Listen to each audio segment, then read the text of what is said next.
I'm on my way home. I got my car fixed. It was the two front wheels. They have those like, I don't know what they're called, but anyway, the brackets that hold them, or also the ball bearings. But there's still a little bit of things that I think it's from the gear, but we'll worry about that a different time. I also need to swap out my tires, but we'll worry about that next time. I'm really inspired when I was sitting with my brother and we were talking. We were also listening to a video of somebody that was talking about the Kabbalah and taking a different take on it, not like a mystical take on it rather than a religious take on it. And what he was saying is that in all the religions, there's the religion part, which is just like belonging to a group that have certain laws and rules and dress codes. But then in all religion, there's also, in every single religion, there's the mystical part, which is about not about the rules that you have to follow, but rather about the mystical connection to God. And when you get into those places in religion, they're all the same thing. They all talk about your direct connection with God, with the divine, with whatever you want to call it, the mystical parts. And that is completely separate than the the part that you have to do certain things and abide by certain ways. Somebody who is highly spiritual doesn't dress a certain way. There isn't an outside dress code for spiritualism. And not all people that are really super in religion, following all the rules and dressing the exact way, are spiritual people that are connected to God. It's two separate things.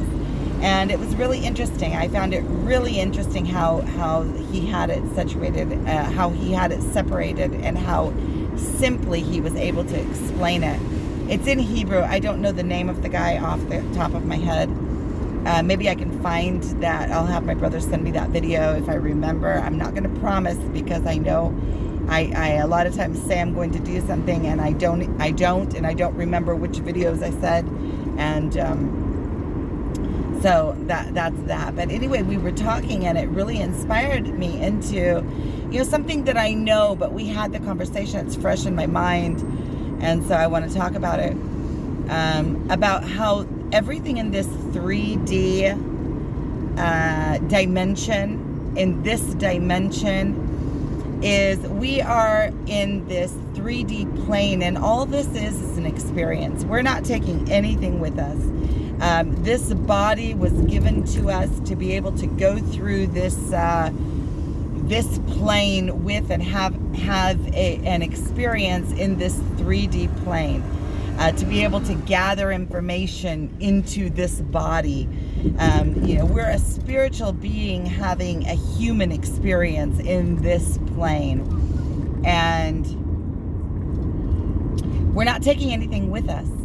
So you see everybody running around trying to gather things, trying to collect things, trying to get things, thinking that their car or the amount of money that they have, or taking this way too serious, this place, this experience, and they're not taking anything with them.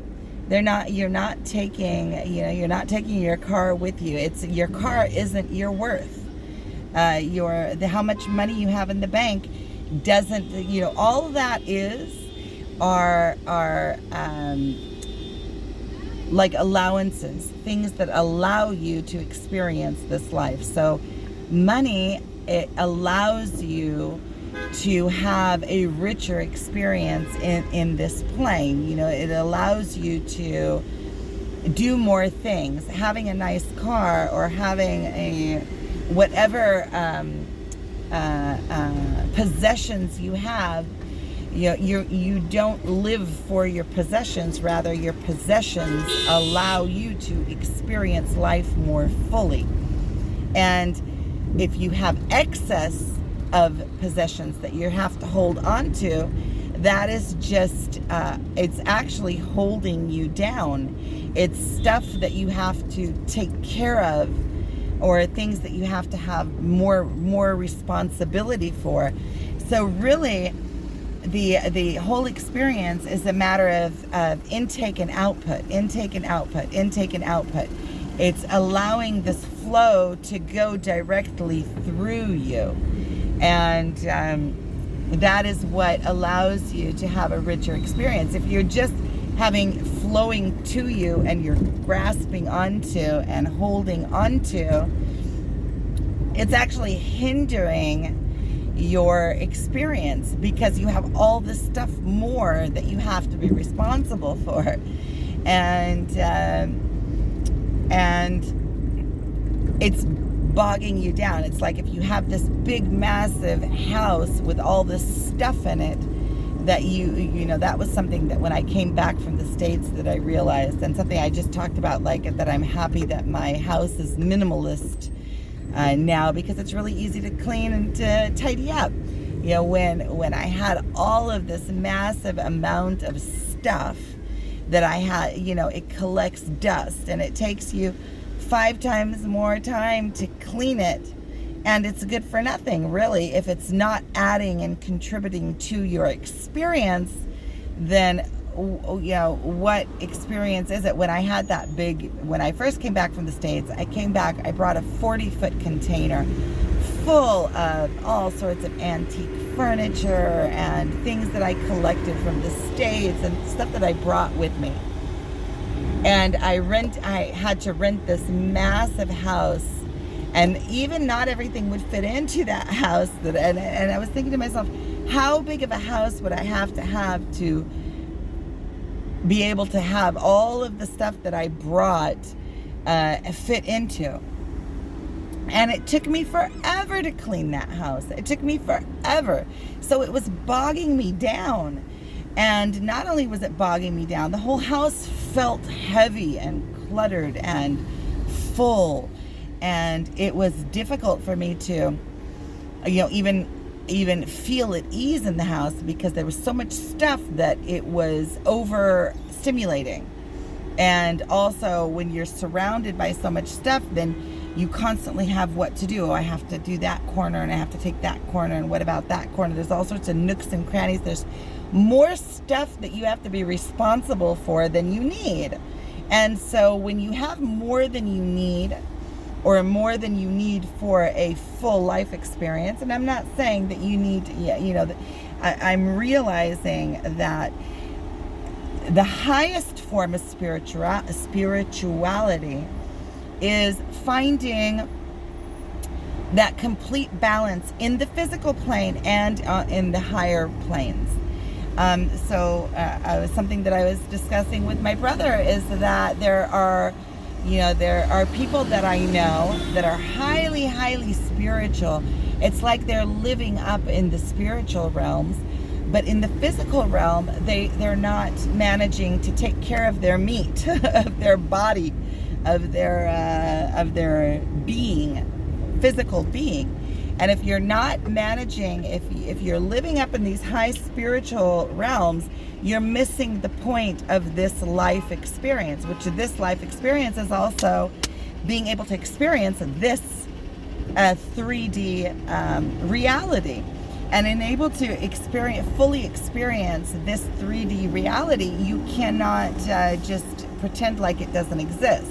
You can't only say, oh, I'm so spiritual and I live with nothing, and I mean, that's a way to experience life, but nothing is bad. Having a lot of belongings or having a lot of money, it's something that we were kind of raised in. Our family is kind of like, and it's underlining. You don't really even know it's there, that, oh, having a lot of money is you're being superficial. It's not being superficial. If that is what you want, and that adds to your life experience, and it gives you the possibilities of having a richer experience while you're here, then there's nothing wrong with it. It's all good. And so I'm finding that, and these highly spiritual people, some of these highly spiritual people that I know and that I've met, they, they like live with nothing, no means, living on the beach. And is that, maybe that is somebody's dream life, but if they are feeling a lack and they're feeling like they're not being fully experiencing this life experience because of it, then they are not fully coming to a place of wholeness. Coming to a place of wholeness is finding the balance between this and that, finding a balance in between the high spiritual realms and the physical realm together. And then you're having a full life experience. So I'm realizing that if in this world that I'm living in, I can either fight against what is, which would be the same thing as, getting caught on things and fighting against what is, or I can say, okay, I can make a change in the way that I am. I can just be the change that I want to be. And in that, I'm vibrating out the vibration of wholeness. But in that, I also want to be able to fully experience. I want to travel. I want to go see Thailand. I want to be able to go where I want to go. I want to be able to go see the pyramids.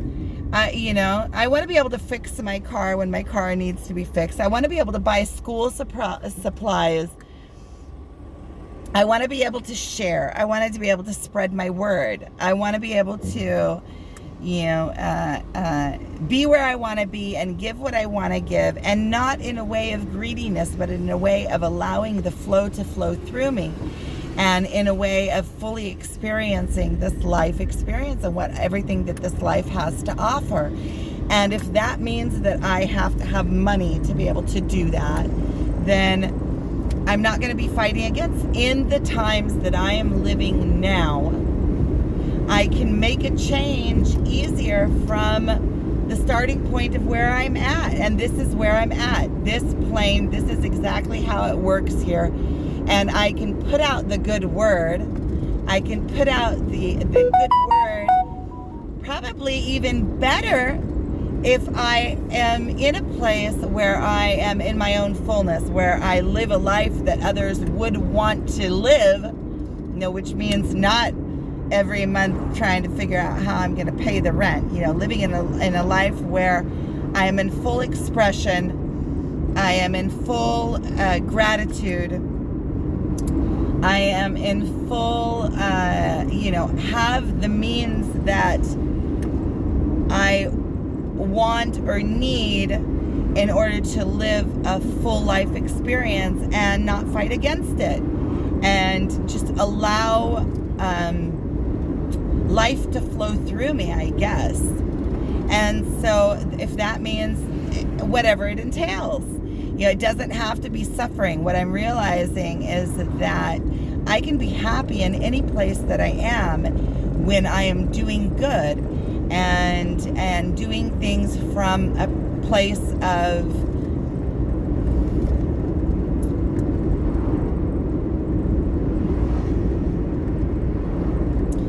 gratitude, I guess, for what is. There's so many things that I am grateful for.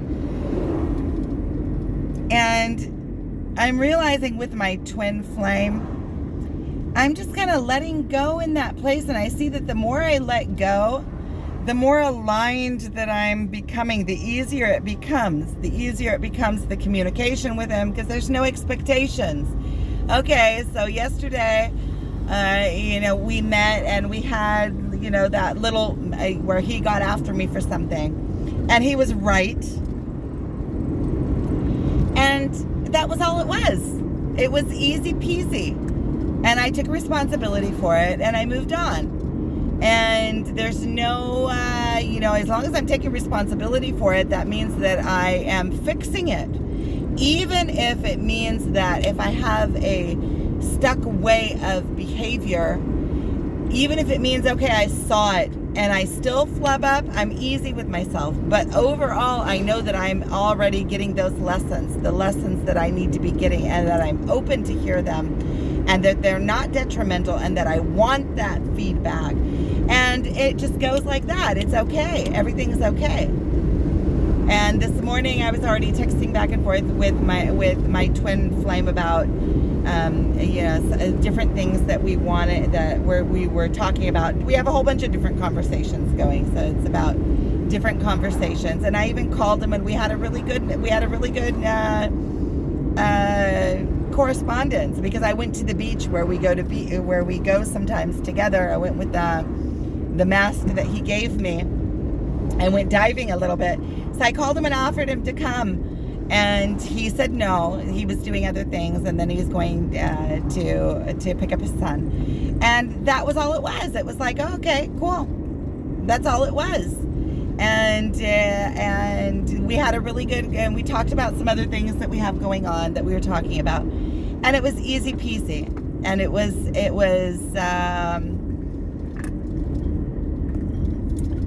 all good things. And it was fun. It was a fun conversation. So everything is like letting up. That when I'm letting go of expectations and letting go of, should I call him? Shouldn't I call him? It's just a friendship, and I'm letting go of all of any kind of other expectations. It can just be that. Everything's going out. It's like jealousy is leaving. The should I call him? Shouldn't I call him? All of that is leaving. Everything is just coming into some kind of like flow. It's like, oh, let me call him and see if he wants to go. It's like becoming easy. It's like there's everything is let go. There aren't any prices to pay. He says no, so he says no. He doesn't. So what? So I'm going anyway. There's no holding on. And I'm realizing that on this twin flame journey, this is another lesson. The more I let go of him, the more I'm able to let go of all these other things. As you can see, I'm letting go of, the whole money thing also. I'm just kind of letting go and getting into the flow, and I'm seeing how you just trust in Providence, and then you just do your thing, like this book that I'm doing. It's just getting edited and it's getting done. It's like the first draft is already done. And so now is the fun part. Now I'm going to draw some pictures for it. And my parents need painting. So I'm not thinking, oh, I have to paint for money. It's more like, oh, my parents need this stuff done. I have responsibility here.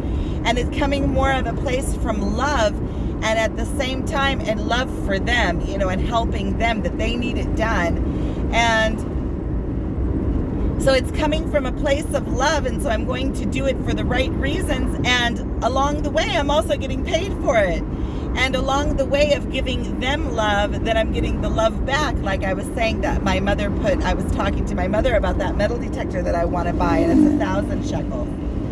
So that's about $300, something like that. Maybe somewhere around there. I'm not exactly, 1,000 shekels. And so she put into the family WhatsApp group, whoever wants to help is welcome to, that she's starting like I don't know what you call it, a collection for it, because that's what I want to buy myself for my birthday. And so it's like, once you decide, like the other day, my twin asked me, we're going either on Wednesday or Friday to, like, that's the plan, right? To go and get it. And so the minute I told him, yeah, I'm getting it, and I said, I don't know where the money's going to come from, but I'm just putting it out there that, yeah. And all of a sudden, when you just say yes to something and you decide that it's going to happen, you see how the grand scheme of things, because I said yes, had I said no, the option would have been off the table. But the minute I said yes, all of a sudden, it's like the whole universe, my mother. But it's like everything comes in around to support you.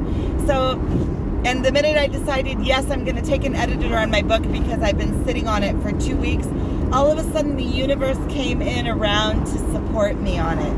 And I found that editor, and then she just said that she can't even charge me the full price for it because it's already written so well that it's just a minor, she didn't feel right charging me full price for editing it.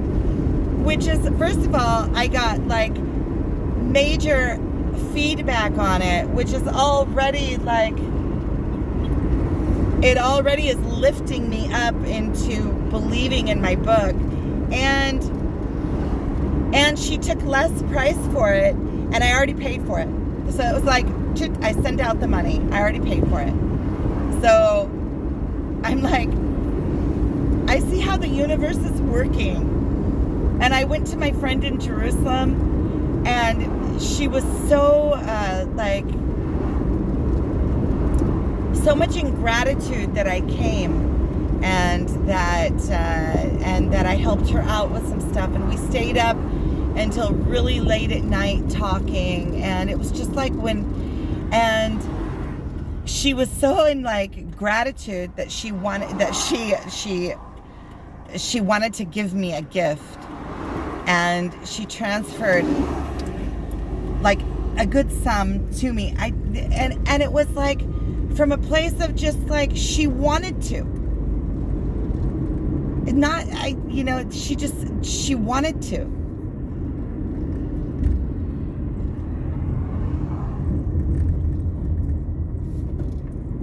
Okay, I'm getting a little bit like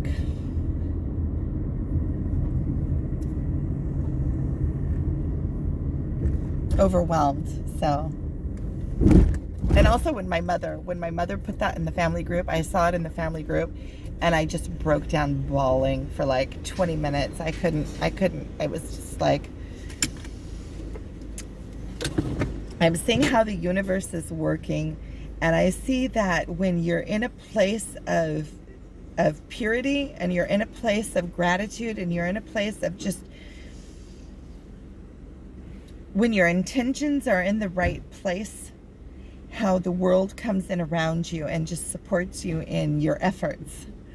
And with this book, I feel like the book that I'm putting out, I feel like it's coming out in a place that I feel like it's like my God's work. If I can help people understand through my story and through all of the things that I've found in my own life to be true, if I can help people in that way, that is what I feel like, more than I want to sell a book. It's not coming from that place.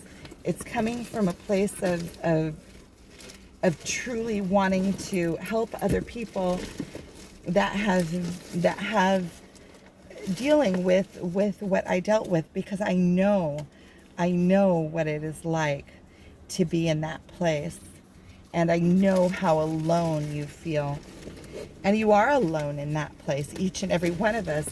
But knowing that there's hope, and knowing that there is,